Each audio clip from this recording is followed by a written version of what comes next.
बिस्मिल्लाहिर्रहमानिर्रहीम। अस्सलाम वालेकुम व रहमतुल्लाहि व बरकातहू। की हाल चाल है जी? ठीक ठाक हो? उम्मीद है अल्लाह ताला दे हुक्म दे नाल इंशाअल्लाह तुसी सारे ठीक ठाक होवोगे। अल्लाह ताला सब ते रहमत फरमाए। अल्लाह ताला सब नूं अपने हिफ्ज़ो ईमान दे विच रखे। अज दे व्लॉग दे विच मैं तुहानूं एक इंतहाई दिलचस्प वाकया जिहड़ा सऊदीया दे शहरी दे नाल पेश आया कि एक गरीब घर दा लड़का हुंदा ਤੇ ਲੇਕਿਨ ਉਹਦੀ ਇਮਾਨਦਾਰੀ ਦੀ ਵਜ੍ਹਾ ਦੇ ਨਾਲ ਅੱਲਾਹ ਤਾਲਾ ਨੇ ਉਹਨੂੰ ਐਸਾ ਸਿਲਾ ਦਿੱਤਾ ਕਿ ਯਕੀਨ ਕਰੋ ਉਹ ਜ਼ਮੀਨ ਤੋਂ ਆਸਮਾਨ ਤੇ ਪਹੁੰਚ ਗਿਆ, ਯਾਨੀ ਕੱਖ ਤੋਂ ਲੱਖ ਬਣ ਗਿਆ, ਕਰੋੜਪਤੀ ਬਣ ਗਿਆ। ਉਹ ਕਿਸ ਤਰ੍ਹਾਂ ਬਣਿਆ, ਉਹਦੀ ਸਾਰੀ ਤਫਸੀਲਾਤ ਅੱਜ ਦੀ ਇਸ ਵੀਡੀਓ ਦੇ ਵਿੱਚ ਮੈਂ ਤੁਹਾਨੂੰ ਦੱਸਾਂਗਾ। ਇਹ ਵਾਕਿਆ ਸਾਊਦੀ ਅਰਬ ਦਾ ਆ। ਉੱਥੇ ਰਿਆਜ਼ ਸ਼ਹਿਰ ਦੇ ਵਿੱਚ ਇੱਕ ਆਮ ਗਰੀਬ ਜਿਹਾ ਆਦਮੀ ਰਹਿੰਦਾ ਆ ਤੇ ਉਹਦੇ ਕੋਲ ਪੜ੍ਹਾਈ ਵਾਸਤੇ ਵੀ ਕੋਈ ਇੰਨੇ ਪੈਸੇ ਨਹੀਂ ਸੀ। ਪੜ੍ਹਾਈ ਉਹਨੇ ਖੈਰ ਮੁਕੰਮਲ ਕੀਤੀ ਆਪਣੀ।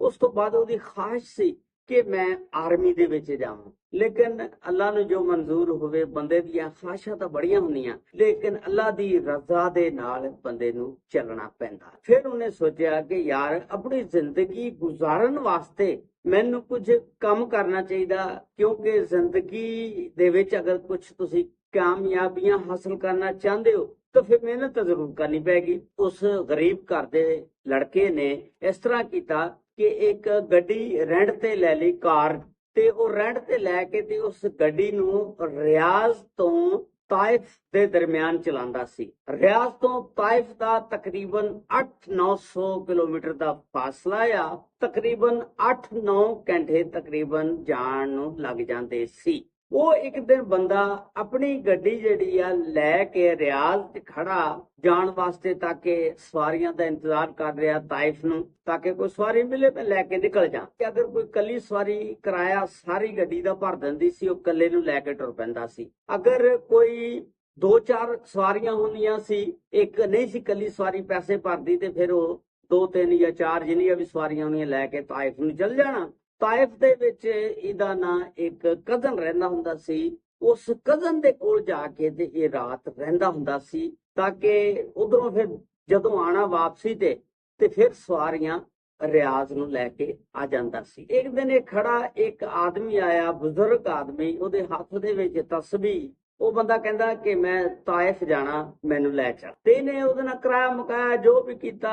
ਉਸ ਆਦਮੀ ਨੂੰ ਇਹਨੇ ਬਿਠਾਇਆ ਤੇ ਕਹਿੰਦਾ ਜੀ ਸਵਾਰੀਆਂ ਦਾ ਇੰਤਜ਼ਾਰ ਕਰਨਾ ਜਾਂ ਮੈਂ ਤੁਹਾਨੂੰ ਲੈ ਕੇ ਚੱਲਾਂ। ਉਹ ਬੰਦਾ ਕਹਿੰਦਾ ਕਿ ਮੈਂ ਇਕੱਲਾ ਹੀ ਜਾਵਾਂਗਾ, ਸਾਰੇ ਪੈਸੇ ਅਦਾ ਕਰਾਂਗਾ, ਤੂੰ ਮੈਨੂੰ ਲੈ ਕੇ ਤੇ ਤਾਇਫ ਚੱਲ। ਹੁਣ ਇਹ ਲੈ ਕੇ ਉਹਨੂੰ ਤਾਇਫ ਚਲਾ ਗਿਆ। ਰਾਸਤੇ ਦੇ ਵਿੱਚ ਉਹ ਖਾਣ ਪੀਣ ਦਾ ਸਮਾਨ ਲਿਆ ਤੇ ਇਸ ਬੰਦੇ ਨੂੰ ਵੀ ਪੁੱਛਿਆ ਗਿਆ। ਇਹ ਬੰਦਾ ਕਹਿੰਦਾ ਕਿ ਮੈਂ ਸਿਰਫ ਅੱਲਾ ਅੱਲਾ ਕਰਦਾ, ਤਸਬੀਹ ਕਰਦਾ, ਬਸ ਦੁਨੀਆ ਤੋਂ ਨਾਤਾ ਜਿਹੜਾ ਨਾ ਤੋੜ ਲਿਆ। ਤੇ ਖੈਰ ਇੰਨੀ ਕਿਦੀ ਗੱਲਬਾਤ ਇਸ ਟਾਈਮ ਹੋਈ। ਇਹ ਜਿਸ ਵੇਲੇ ਤਾਇਫ ਪਹੁੰਚਣ ਲੱਗਦਾ, ਫਿਰ ਉਹ ਬੰਦਾ ਜਿਹੜਾ ਕਹਿੰਦਾ ਕਿ ਮੈਨੂੰ ਚਾਹੀਦਾ ਹੈ ਜੈਸ਼ ਦੇ ਕੋਲ ਜਿਹੜਾ ਨਾ ਮੈਨੂੰ ਉਤਾਰ ਦੇਣਾ। ਤੇ ਇਹ ਸ਼ਹਿਰ ਹੈ ਜੈਸ਼ ਦੇ ਕੋਲ ਜਾ ਕੇ ਤੇ ਉਸ ਬੰਦੇ ਨੂੰ ਉਤਾਰ ਦਿੰਦਾ। ਉਹ ਬੰਦਾ ਉਤਰ ਕੇ ਤੇ ਇਸ ਨੂੰ 2000 ਰਿਆਲ ਦਿੰਦਾ ਤੇ ਕਹਿੰਦਾ ਕਿ ਯਾਰ ਇਹ ਐਡਵਾਂਸ ਪੈਸੇ ਲੈ ਲਾ, ਕਿ 2-3 ਦਿਨ ਬਾਅਦ ਮੈਂ ਤਾਇਫ ਤੋਂ ਫਿਰ ਰਿਆਜ਼ ਜਾਣਾ ਆ ਤੇ ਤੂੰ ਮੈਨੂੰ ਵਾਪਸੀ ਤੇ ਲੈ ਚੱਲੀ। ਤੇ ਕਹਿੰਦਾ ਠੀਕ ਆ ਜੀ। ਇਹ ਉਥੋਂ ਗੱਡੀ ਨੂੰ ਕੱਢਦਾ, ਆਪਣੇ ਕਜ਼ਨ ਦੇ ਘਰ ਚਲੇ ਜਾਂਦਾ, ਕਜ਼ਨ ਕੋ ਰਾਤ ਰਹਿੰਦਾ।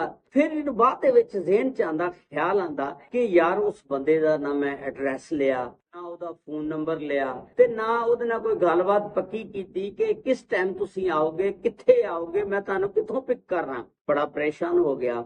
ਇਹਨੇ ਕਿਹਾ ਹੁਣ ਯਾਰ ਉਸ ਬੰਦੇ ਨੇ ਐਡਵਾਂਸ ਦਿੱਤਾ, ਮੈਂ ਬੇਈਮਾਨੀ ਨਹੀਂ ਕਰਨੀ ਹੈਗੀ, ਉਹਦੇ ਨਾਲ ਧੋਖਾ ਫਰਾਡ ਨਹੀਂ ਕਰਨਾ। ਮੈਂ ਕੱਲ ਉਸੇ ਜਿੱਥੇ ਜਗ੍ਹਾ ਤੇ ਸ਼ਹਿਰ ਹੈ ਜੈਸ਼ ਤੇ ਉਹਨੂੰ ਲਾਇਆ ਸੀ, ਉੱਥੇ ਜਾ ਕੇ ਉਹਦਾ ਇੰਤਜ਼ਾਰ ਕਰਾਂਗਾ। ਉੱਥੇ ਚਲਾ ਗਿਆ, ਜਾ ਕੇ ਤੇ ਇੰਤਜ਼ਾਰ ਕਰਨ ਲੱਗ ਪਿਆ। ਤੇ ਉਸ ਜਗ੍ਹਾ ਤੇ ਪੁਲਿਸ ਜਿਹੜੀ ਆ ਗੱਡੀ ਨੂੰ ਖੜਾ ਨਹੀਂ ਸੀ ਕਰਨ ਦਿੰਦੀ। ਉੱਥੇ ਗੱਡੀ ਖੜੀ ਕਰਨੀ ਜੁਰਮ ਸੀ, ਜਿਹਦੀ ਵਜ੍ਹਾ ਨਾਲ ਪੁਲਿਸ ਵਾਲਿਆਂ ਨੇ ਦਰਵਾਜ਼ਾ ਖੜਕਾਇਆ। ਉਹਨਾਂ ਨੇ ਉਹਦਾ ਲਾਇਸੈਂਸ ਚੈੱਕ ਕੀਤਾ, ਗੱਡੀ ਦੇ ਕਾਗਜ਼ਾਤ, ਡਾਕੂਮੈਂਟਸ ਵਗੈਰਾ ਹਰ ਚੀਜ਼ ਪੂਰੀ ਸੀ। ਪੁਲਿਸ ਵਾਲੇ ਉਸ ਬੰਦੇ ਨੂੰ ਕਹਿਣ ਲੱਗੇ ਕਿ ਯਾਰ ਗੱਡੀ ਇੱਥੋਂ ਕੱਢ ਲੈ, ਕਿਸੇ ਸਟੈਂਡ ਤੇ ਲੈ ਕੇ ਜਾ ਕੇ ਖੜੀ ਕਰ, ਇੱਥੇ ਗੱਡੀ ਖੜੀ ਕਰਨਾ ਜੁਰਮ ਹੈ। ਖੈਰ ਉਸ ਬੰਦੇ ਨੇ ਉਥੋਂ ਗੱਡੀ ਕੱਢੀ, ਟੈਕਸੀ ਸਟੈਂਡ ਤੇ ਚਲਾ ਗਿਆ। ਉੱਥੇ ਜਾ ਕੇ ਉਸਦਾ ਸ਼ਾਮ ਤੱਕ ਵੇਟ ਕੀਤਾ, ਇੰਤਜ਼ਾਰ ਕੀਤਾ, ਨਾ ਆਇਆ। 2-3 ਦਿਨ, ਚੌਥੇ ਦਿਨ ਉਹ ਬੰਦਾ ਜਿਹੜਾ ਨਾ ਆਇਆ। ਉਹ ਵੀ ਉਹਨੇ ਟੈਕਸੀ ਸਟੈਂਡ ਵਾਲਿਆਂ ਨੂੰ ਸਾਰਿਆਂ ਨੂੰ ਦੱਸਤਾ ਸੀ, ਯਾਰ ਇਸ ਤਰ੍ਹਾਂ ਦਾ ਕੋਈ ਬੰਦਾ ਆਵੇ ਤੇ ਮੈਨੂੰ ਜ਼ਰੂਰ ਦੱਸਣਾ। ਖੈਰ ਉਹ ਜਿਸ ਵੇਲੇ ਉੱਥੇ ਚੌਥੇ ਦਿਨ ਖੜਾ ਸੀ, ਉਹ ਬੰਦਾ ਆਇਆ, ਬਜ਼ੁਰਗ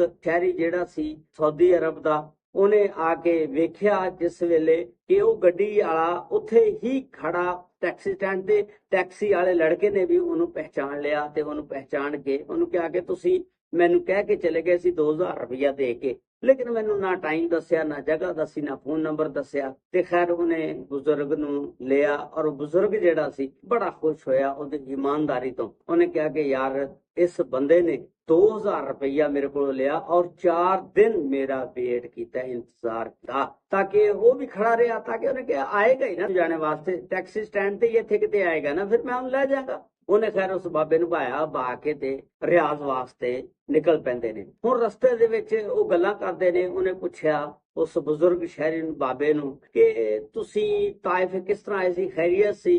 ਤੇ ਉਹਨੇ ਦੱਸਿਆ ਕਿ ਰੋਡ ਐਕਸੀਡੈਂਟ ਦੇ ਵਿੱਚ ਮੇਰੀ ਬੀਵੀ ਔਰ ਮੇਰੇ ਬੇਟੇ ਦਾ ਐਕਸੀਡੈਂਟ ਹੋ ਗਿਆ ਸੀ, ਔਰ ਮੇਰੀ ਬੀਵੀ ਜਿਹੜੀ ਮੌਕੇ ਤੇ ਮਰ ਗਈ ਸੀ, ਔਰ ਮੇਰੇ ਬੇਟੇ ਦੀ ਰੀੜ੍ਹ ਦੀ ਹੱਡੀ ਟੁੱਟ ਗਈ, ਔਰ ਮੈਂ ਹਰ ਮਹੀਨੇ ਬਾਅਦ ਤਾਇਫ ਆਣਾ, ਆਪਣੇ ਬੇਟੇ ਕੋਲ ਉਹਨੂੰ ਮਿਲ ਕੇ ਜਾਣਾ, ਉਹਦਾ ਇਲਾਜ ਮਾਲਜਾ ਜਾਰੀ ਆ, ਔਰ ਫਿਰ ਮੈਂ ਵਾਪਸ 3-4 ਦਿਨ ਰਹਿ ਕੇ ਰਿਆਜ਼ ਚਲੇ ਜਾਣਾ। ਤੇ ਇਸ ਤਰ੍ਹਾਂ ਉਹਨੇ ਉਹ ਸਾਰੀ ਸਟੋਰੀ ਸੁਣਾਈ। ਉਹਨੇ ਕਿਹਾ ਬਾਬਾ ਜੀ ਬੜੀਆ ਦੁਖੀ ਸਟੋਰੀ ਆ ਜਿਹੜੀ ਤੁਸੀਂ ਸੁਣਾਈ ਆ। ਉਸ ਤੋਂ ਬਾਅਦ ਫਿਰ ਉਸ ਬੰਦੇ ਨੇ, ਬਜ਼ੁਰਗ ਸ਼ਹਿਰੀ ਨੇ, ਉਤਰਨ ਲੱਗੇ ਨੇ 5000 ਦਿਰਹਮ ਦਿੱਤੇ ਬਤੌਰ ਉਹਨੂੰ ਇਨਾਮ। ਉਹਨੇ ਕਿਹਾ 5000 ਦਿਰਹਮ ਰੱਖ ਲਾ। ਉਹਨੇ ਕਿਹਾ ਕਿ ਜਦੋਂ ਮੈਂ ਦੁਬਾਰਾ ਤਾਇਫ ਜਾਣਾ ਹੋਏਗਾ ਤਾਂ ਮੈਂ ਤੈਨੂੰ ਬੁਲਾ ਲਾਂਗਾ। ਖੈਰ 4-5 ਦਿਨ ਬਾਅਦ ਫਿਰ ਉਸ ਬਜ਼ੁਰਗ ਸ਼ਹਿਰੀ ਦੀ ਉਸ ਟੈਕਸੀ ਡਰਾਈਵਰ ਨੂੰ ਕਾਲ ਆਉਂਦੀ ਆ ਕਿ ਤੂੰ ਮੇਰੇ ਕੋਲ ਪਹੁੰਚ। ਉਹ ਉੱਥੇ ਜਾਂਦਾ, ਜਾ ਕੇ ਤੇ ਉਹ ਕਹਿੰਦਾ ਅੱਜ ਆਪਾਂ ਤਾਇਫ ਨਹੀਂ ਜਾਣਾ ਬਲਕਿ ਕਿਸੇ ਹੋਰ ਜਗ੍ਹਾ ਤੇ ਜਾਣਾ। ਉਹ ਖੈਰ ਬਾਬੇ ਦੇ ਨਾਲ ਜਿੱਥੇ ਉਹ ਜਾਂਦੇ ਨੇ ਉਹਦੇ ਨਾਲ ਟੁਰ ਦੇਖਦੇ ਨੇ ਕਿ ਬਾਬਾ ਉਹਨੂੰ ਕਾਰਾਂ ਦੇ ਸ਼ੋਰੂਮ ਤੇ ਲੈ ਜਾਂਦਾ, ਔਰ ਉੱਥੇ ਜਾ ਕੇ ਤੇ ਉਹਨੂੰ ਨਵੀਂ ਗੱਡੀ ਅਪਲਾਈਡ ਫਾਰ ਕਢਾ ਕੇ ਦੇਂਦਾ। ਉਹ ਬੰਦਾ ਜਿਹੜਾ ਟੈਕਸੀ ਚਲਾਉਂਦਾ ਔਰ ਟੈਕਸੀ ਕਿਰਾਏ ਤੇ ਲਈ ਆ ਤੇ ਉਹਦਾ ਰੈਂਟ ਵੀ ਦੇਣਾ। ਤੇ ਉਹ ਜਦੋਂ ਬੰਦੇ ਨੂੰ ਨਵੀਂ ਗੱਡੀ ਮਿਲੀ ਤੇ ਉਹ ਤਾਂ ਬੜਾ ਖੁਸ਼ ਹੋ ਗਿਆ। ਖੈਰ ਉਹ ਬਾਬੇ ਨੇ ਉਹਨੂੰ ਗੱਡੀ ਲੈ ਕੇ ਦੇ ਦਿੱਤੀ। ਉਸ ਤੋਂ ਬਾਅਦ ਫਿਰ ਉਸ ਬਾਬੇ ਦਾ ਬੇਟਾ ਜਿਹੜਾ ਫੌਤ ਹੋ ਜਾਂਦਾ। ਬਾਬਾ ਜਿਹੜਾ ਫਿਰ ਨਾ 2-3 ਮਹੀਨੇ ਜਿਹੜਾ ਨਾ ਫੋਨ ਬੰਦ ਰੱਖਦਾ। ਇਹ ਟੈਕਸੀ ਡਰਾਈਵਰ ਬੜਾ ਪਰੇਸ਼ਾਨ ਹੋ ਜਾਂਦਾ ਕਿ ਉਸ ਬਾਬੇ ਨਾਲ ਰਾਬਤਾ ਵੀ ਕੋਈ ਨਹੀਂ। ਉਸ ਬਾਬੇ ਨੇ ਪਤਾ ਨਹੀਂ ਹੁਣ ਕੀ ਬਣਿਆ, ਉਹ ਨੰਬਰ ਉਹਦਾ ਬੰਦ ਆ। ਖੈਰ 2-3 ਮਹੀਨੇ ਬਾਅਦ ਜਦੋਂ ਬਾਬੇ ਦਾ ਨੰਬਰ ਖੁੱਲਿਆ ਨਾ, ਬਾਬੇ ਨੇ ਫਿਰ ਉਹਨੂੰ ਕਾਲ ਕੀਤੀ ਤੇ ਉਹਨੂੰ ਪੁੱਛਿਆ ਤੂੰ ਕਿੱਥੇ ਆ। ਉਹਨੇ ਵੀ ਫਿਰ ਹਾਲ ਹਵਾਲ ਪੁੱਛਿਆ। ਉਹਨੇ ਫਿਰ ਬਾਬੇ ਨੇ ਦੱਸਿਆ ਕਿ ਮੇਰਾ ਬੇਟਾ ਫੌਤ ਹੋ ਗਿਆ ਸੀ, ਜਿਹੜਾ ਤਾਇਫ ਦੇ ਵਿੱਚ ਇਲਾਜ ਸੀ ਜਿਹਦਾ ਚੱਲ ਰਿਹਾ। ਇਸ ਵਜ੍ਹਾ ਨਾਲ ਮੈਂ ਟੈਨਸ਼ਨ ਦੇ ਵਿੱਚ ਸੀ, ਪਰੇਸ਼ਾਨ ਸੀ, ਮੈਂ ਫੋਨ ਵੀ ਬੰਦ ਕਰ ਦਿੱਤਾ। ਤੇ ਮੈਂ ਹੁਣ ਜਿਹੜਾ ਅੱਜ ਨੰਬਰ ਆਨ ਕੀਤਾ ਤੇ ਤੁਹਾਨੂੰ ਕਾਲ ਕੀਤੀ ਆ। ਤੇ ਮੈਂ ਤੁਹਾਨੂੰ ਇਹ ਗੱਲ ਕਹਿਣਾ ਕਿ ਮੇਰੀ ਬੇਟੀ ਜਿਹੜੀ ਆ PhD ਕਰਕੇ ਅਮਰੀਕਾ ਤੋਂ ਆ ਰਹੀ ਆ। ਤੈਨੂੰ ਪਤਾ ਮੇਰੀ ਬੀਵੀ ਔਰ ਬੇਟਾ ਦੋਨੋਂ ਫੌਤ ਹੋ ਚੁੱਕੇ ਨੇ।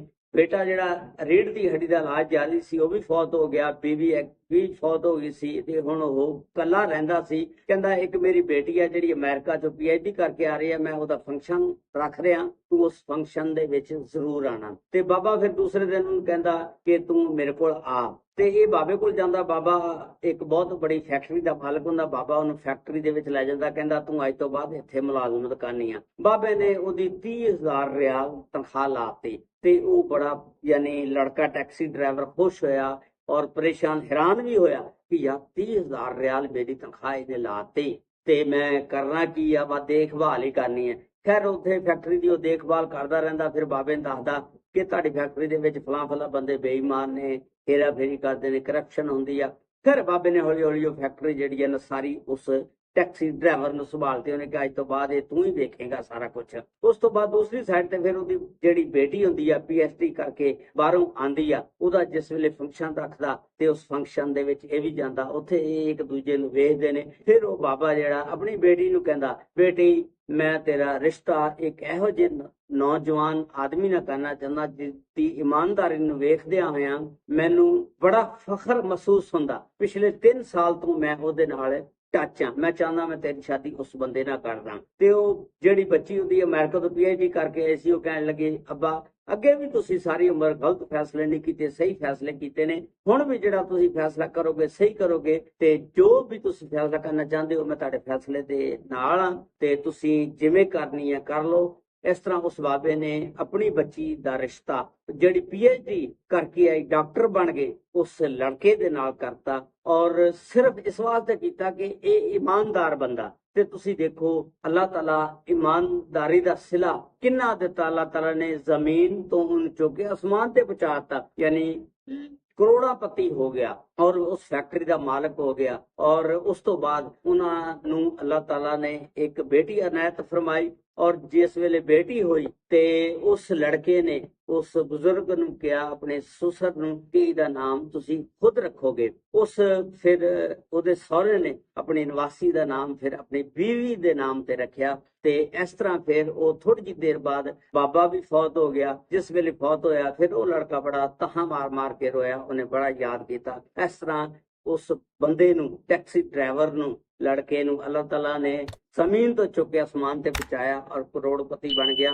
ਇਸ ਵਾਸਤੇ ਇਮਾਨਦਾਰੀ ਜਿਹੜੀ ਆ, ਕਿਸੇ ਨਾਲ ਧੋਖਾ, ਫਰਾਡ, ਦਗਾਬਾਜ਼ੀ ਨਹੀਂ ਕਰਨੀ ਚਾਹੀਦੀ, ਤੇ ਇਮਾਨਦਾਰੀ ਵਰਤੋਂ। ਅੱਲਾਹ ਤਾਲਾ ਦਾ ਸਿਲਾ ਜ਼ਰੂਰ ਦਿੰਦਾ। ਅੱਲਾਹ ਤਾਲਾ ਸਭ ਤੇ ਰਹਿਮਤ ਫਰਮਾਏ। ਅੱਲਾਹ ਤਾਲਾ ਸਭ ਨੂੰ ਆਪਣੇ ਹਿਫਜ਼ੋ ਇਮਾਨ ਚ ਰੱਖੇ। ਅਸਲਾਮੁ ਅਲੈਕੁਮ ਵ ਰਹਿਮਤੁல்லாਹਿ ਵ ਬਰਕਾਤੁਹੂ।